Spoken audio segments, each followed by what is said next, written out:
మన ప్రభువును రక్షకుడైన యేసుక్రీస్తు వారి యొక్క శ్రేష్టమైన సర్వోన్నతమైన నామమును బట్టి మీ అందరికీ కూడా ఉదయకాల శుభములు ఆశీర్వాదములు తెలియజేస్తూ ఉన్నాం. మరొక దినము దేవుడు మనకు అనుగ్రహించి ఉన్నాడు. ఈ శుభోదయం మనందరి జీవితాల్లో వెలుగులు నింపాలని, ఈ శుభోదయపు ఆశీర్వాదములు మన బ్రతుకులలో ఆశీర్వాదాలు నింపాలని మనసారా నేను ఆశపడుతూ ఉన్నాను. ప్రియ సంగమా, ప్రియ సహోదరుడా, ప్రియ సహోదరి, ఎందుకని ఈ మేల్కొల్పు ప్రార్థన మీ ముందుకు తీసుకుని వస్తున్నాం? మాకు ఎంతో భారపూరితమైనటువంటి దర్శనం ఉంది, భారపూరితమైనటువంటి ఆశ ఉంది. నువ్వు దీవించబడాలని, ఆశీర్వదించబడాలని, ఒక క్రమశిక్షణలో నువ్వు పెరగాలని, విలువైనటువంటి జీవితాన్ని కట్టుకోవాలని, నీ బ్రతుకు దినములన్నీ కూడా ఒక సాక్షార్థమైనటువంటి దినములుగా ఉండాలని, నీ మరణాంతరము కూడా నువ్వు బ్రతికినటువంటి దినములు నీ కొరకు సాక్ష్యం పలుకుతూ సజీవముగా ఉండాలని, నువ్వు జీవించినటువంటి జీవిత కాలము రాబోయే తరాలకి ఒక పాఠముగా ఉండాలని నేను ఎంతో దర్శనం కలిగి ఎంతో ఆశతో ఈ మేల్కొల్పు ప్రార్థనను మీ ముందుకు తీసుకుని వస్తూ ఉన్నాను. ప్రియ సహోదరుడా, సహోదరి, ఉదయముననే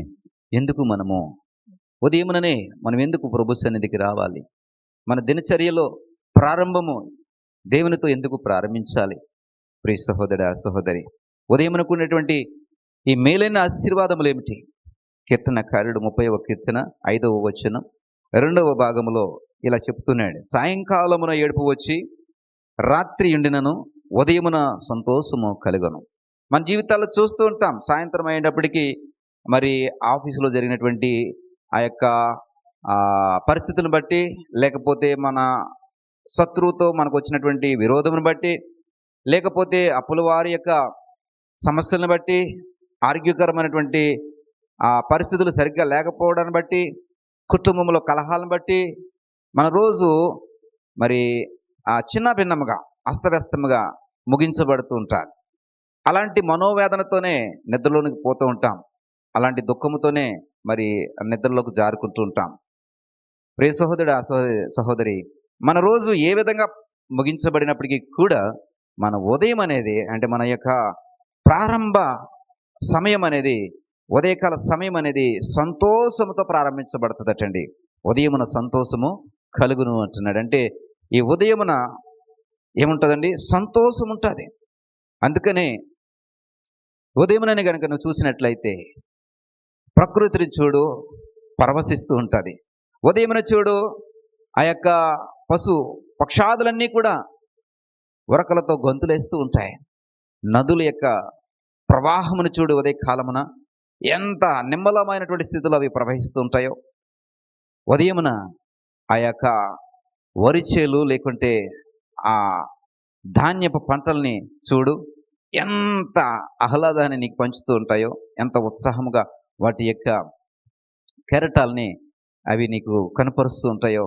అంటే ఉదయముననే ఉండే సంతోషము ఏ సమయంలో కూడా ఉండదు. అంత అంటే అది స్టార్టింగే చాలా ప్యూర్గా, అంటే స్వచ్ఛమైన రీతిలో అది ప్రారంభించబడుతుంది. కాబట్టి నువ్వు రాత్రి ఎంత దుఃఖముతో ఉన్నా, రాత్రి ఎలాంటి బాధతో ఉన్నా, ఎలాంటి కలహములతో ఉన్నా, ఎలాంటి వేదనతో ఉన్నా, దుఃఖముతో ఉన్నప్పటికీ కూడా ఆ రాత్రి అది సమసిపోయి ఉదయముననే నూతనమైన తేజస్సుతో, నూతనమైన సంతోషంతో, నూతనమైన ఆనందంతో నువ్వు ప్రారంభించగలుగుతావు.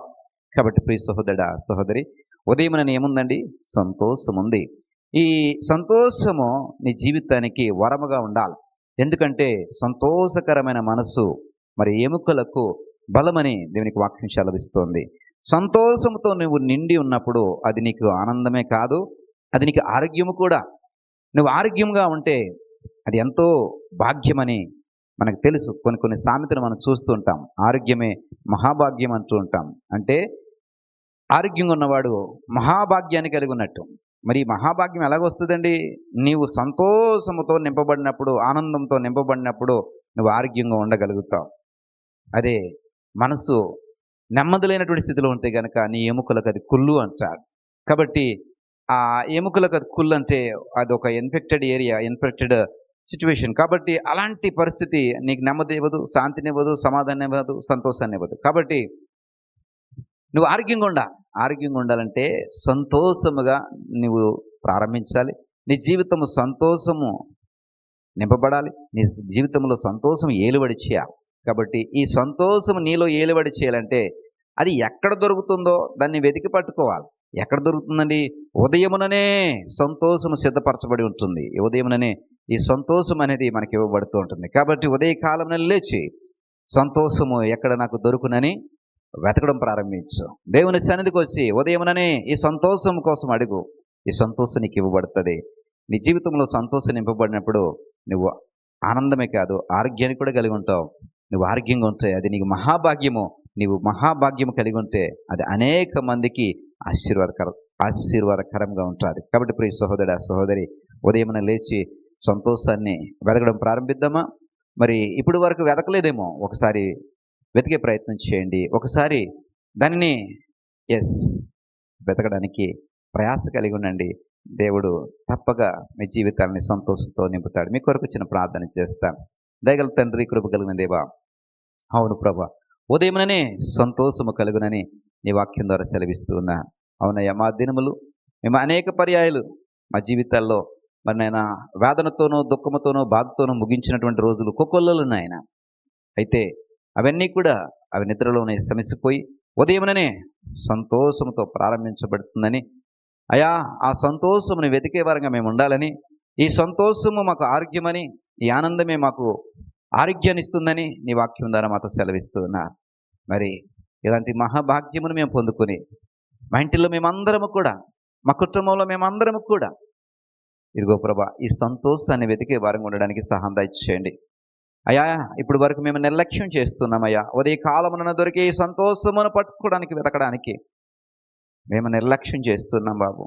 అయ్యా, మాలో ఉన్న నిర్లక్ష్యాన్ని మేము ఇప్పుడే తీసివేసుకొని ఉదయమున దొరికే సంతోషమును ప్రభా ఈ రోజు నుండి మేము వెతకడానికి ప్రారంభిస్తాం. వెతుకుట ఇదిగోనైనా ప్రారంభిస్తాం. ఒక తీర్మానం చేసుకుంటున్నాం నాయన. ఇదిగో ప్రభా, ఈ తీర్మానంలో ఉన్న ప్రతి బిడ్డను దీవించండి, ఆశీర్వదించండి. వారి జీవితాల్లో నీ సంతోషముని నింపి, సంతోషమును బట్టి మహాభాగ్యం వారికి కలిగినట్లు సహాయం దయచేయండి. సమస్త మహిమ ఘనత ప్రభావం మీరే పొందుకున్నాయి. యేసు వారి నామమును బట్టి ప్రార్థించి వేడుకుంటున్నాం పరమ తండ్రి. ఆమేన్, ఆమేన్.